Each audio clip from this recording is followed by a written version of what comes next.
comments because we're about to talk about the kitchen. Welcome back to Extra Butter. Yes. What's up? How do we tell people about the kitchen? Oh, God. Gritty, yes. Gritty.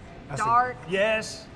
Funny too. Yes, it's a dark comedy, but I think it leans more towards the comedy. It's funny, more funny than it is dark. Yeah. I mean, I was a little bit worried because I thought Melissa McCarthy was going to be very, very serious. But Right.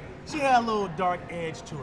That's what I looked at, the dark edge to Melissa McCarthy. And I love that. I think people are at their best. Comedians are at their best when they lean into the more serious stuff. And Yeah. so Tiffany Haddish playing it this way and Melissa McCarthy playing it this way. You have some history with Tiffany Haddish. You Sure. were on the same stage. Yes, opened up for Tiffany Haddish at the Punchline, and her story of coming from Los Angeles, South Central, and making it big is perfect for her being cast in this movie because she knows what it takes to like get gritty and to make it. When she started blowing up, how excited were you for her? Someone that you knew deserved I it. couldn't believe it. I was like, oh man, we were just hanging out the other day, and now I see her at the Met Gala, you know, Right, and all these other right, places. right. It's amazing. All right, and I think she teams well with Melissa McCarthy. It's the story of the wives of some mobsters who keep the family business alive. We talked to them. Take a look. I wish I could. I'm not going to tell them what we were talking about behind the scenes, but that was very funny. Funny moment. Thank you. I will tell you this. I walked into the room. I've never seen two more beautiful women in my life, and yet Stop still a it. team of experts come in and feel like they got to do stuff to you. Why is that?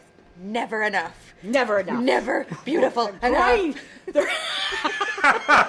Well, I walk in like I slept on the street. I tear my own clothes off. There's just another dress underneath it. Another option. Another great option. Acting's hard. Whatever works for you.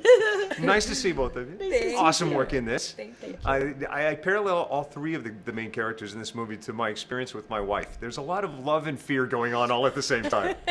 What was in it for you? When you saw the script, the project, what made you two want to jump aboard? I mean, for me, honestly, the first thing before I read it was that Melissa and Tiffany were already attached. So the idea of working with them on anything was extremely exciting. Individually and then together was sort of like, I couldn't believe they wanted me to do it. And then I was just like, God, I hope the script is good. God, I hope the script is good. And it was. And so Andrea had written an incredible script. So for me, it was a bit of a no-brainer.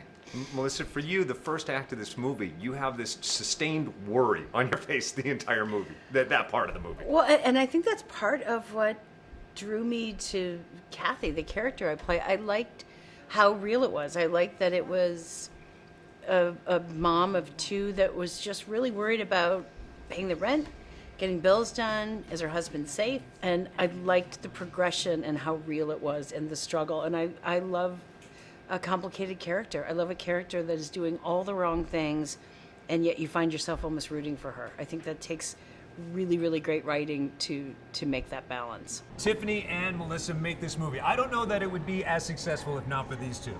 I can't see anyone else playing those Right. roles or playing them together, you know, in that movie. All right, So, I know the 70s before your time, but how do you feel like this representation of the 70s is? perfect. Yeah? Yeah. Big Al, were you born in the 70s? You know, I was born in the 70s. I ain't scared to say that. But you know what? New York is just that way. It's rough and rugged. Exactly. And this played perfectly. This is not the New York that you see in Sex and the City. This is the New York you No. see in Taxi Driver. Exactly. Before exactly. gentrification. Before Starbucks. Right. Before Starbucks, New York. There are some horrible things about gentrification. However, this might be the cleaner side of gentrification. All right, go see it at your own risk. There are some gritty parts, but some funny parts too.